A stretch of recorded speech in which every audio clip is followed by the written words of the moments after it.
नमस्कार. आज आहे चतुर्थीचं साठी मी खिचडी बनवत आहे.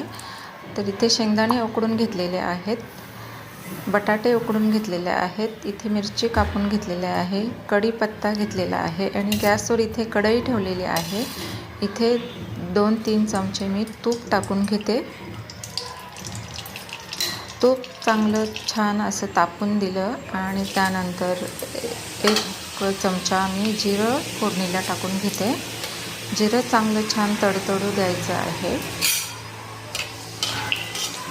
आणि त्यानंतर मी कढीपत्ता टाकून घेते.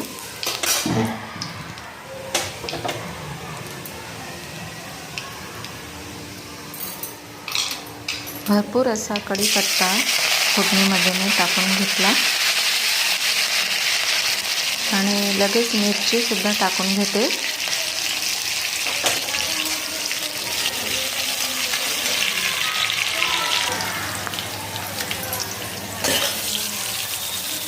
इथे आपली मिरची कढीपत्ता छान असं शिजलेलं आहे आणि उकडलेले बटाटे टाकून घेतले आणि त्यानंतर उकडलेले शेंगदाणेसुद्धा टाकून घेते.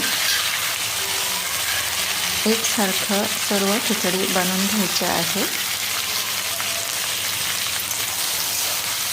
1 चमचा मीठ टाकून घेतलं.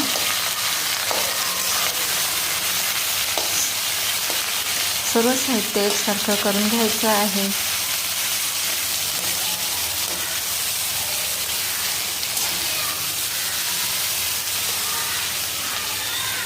इथे आपली छान उपवासाची खिचडी बघा. साबुदाणा न टाकता मी बटाटा आणि शेंगदाणा, आमच्याकडे साबुदाणा जास्त चालत नाही, म्हणजे आवडत नाही, म्हणून मी बटाटा आणि शेंगदाण्याचीच खिचडी बनवलेली आहे. तर तुम्ही बघू शकता किती छान झालेली आहे आणि तुपात केलेली आहे.